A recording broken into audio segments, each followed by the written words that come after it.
আয়াত 118 ইন তুআযযিবুহুম ফাইন্নাহুম ইবাদুকা ওয়া ইন তাগফির লাহুম ফাইন্নাকা আনতাল আজিজুল হাকীম।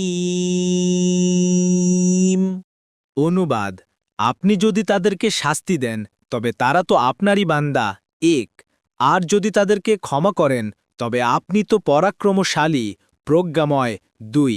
তাফসীর 1 নং ফুটনোটের বিবরণ। রাসূলুল্লাহ সাল্লাল্লাহু আলাইহি ওয়াসাল্লাম বলেন, নিশ্চয়ই কিয়ামতের দিন তোমাদেরকে একত্রিত করা হবে এবং কিছু সংখ্যক লোককে পাকড়াও করে বাম দিকে অর্থাৎ জাহান্নামের দিকে নিয়ে যাওয়া হবে। তখন আমি বলবো, আমার উম্মত। তখন আমাকে বলা হবে, আপনি জানেন না আপনার পরে তারা কি সব নতুন পদ্ধতির প্রচলন করেছে। তখন আমি বলবো, যেমন নেক বান্দা বলেছেন, এবং যতদিন আমি তাদের মধ্যে ছিলাম ততদিন আমি ছিলাম তাদের কাজকর্মের সাক্ষী, কিন্তু যখন আপনি আমাকে তুলে নিলেন তখন আপনিই তো ছিলেন তাদের কাজকর্মের তত্ত্বাবধায়ক এবং আপনি সব বিষয়ে সাক্ষী। আপনি যদি তাদেরকে শাস্তি দেন তবে তারা তো আপনারই বান্দা, আর যদি তাদেরকে ক্ষমা করেন তবে আপনি তো পরাক্রমশালী, প্রজ্ঞাময়।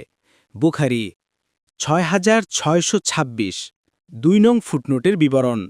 অর্থাৎ আপনি বান্দাদের প্রতি জুলুম ও অন্যায় কঠোরতা করতে পারেন না, তাই তাদেরকে শাস্তি দিলে তার ন্যায় বিচার ও বিজ্ঞতা ভিত্তিকই হবে। আর যদি ক্ষমা করে দেন তবে এ ক্ষমাও অক্ষমতা প্রসূত হবে না, কেননা আপনি মহাপরাক্রান্ত ও প্রবল। তাই কোনো অপরাধী আপনার শক্তির নাগালের বাইরে যেতে পারবে না। তাদের শাস্তির ব্যাপারে আপনার ক্ষমতাই চূড়ান্ত। মোট কথা, অপরাধীদের ব্যাপারে আপনি যে রায় দেবেন তাই সম্পূর্ণ বিজ্ঞজনচিত ও সক্ষমতা সুলভ হবে। ঈসা আলাইহিসসালাম হাসরের ময়দানে এসব কথা বলবেন যাতে নাসারাদেরকে সৃষ্টিকুলের সামনে কঠোরভাবে ধমকি দেয়া উদ্দেশ্য। ইবনে কাসিরা এর বিপরীতে ইব্রাহিম আলাইহিসসালাম দুনিয়াতে আল্লাহ তাআলার দরবারে দোয়া করে বলেছিলেন, হে রব, এ মূর্তিগুলো অনেক মানুষকে পথভ্রষ্ট করেছে। তাদের মধ্যে যে আমার অনুসরণ করে সে আমার লোক, আর যে আমার অবাধ্যতা করে আপনি স্বীয় রহমতে তাওবা ও সত্যের প্রতি প্রত্যাবর্তনের শক্তিদান করে অতীত গুনাহ ক্ষমা করতে পারেন।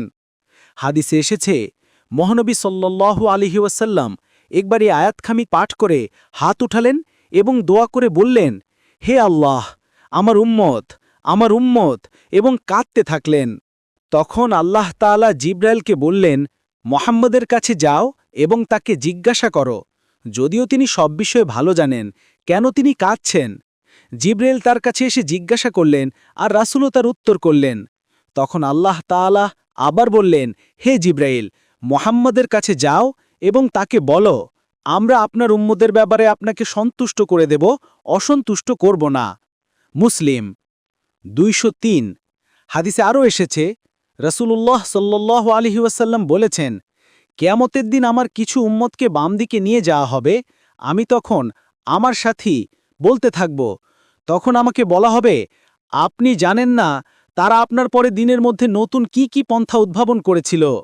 আমি তখন সেই নেক বান্দার মতবি বলবো, যিনি বলেছিলেন, আপনি যদি তাদেরকে শাস্তি দেন তবে তারা তো আপনারই বান্দা, আর যদি তাদেরকে ক্ষমা করেন তবে আপনি তো পরাক্রমশালী, প্রজ্ঞাময়। বুখারী 4625, মুসলিম 3023।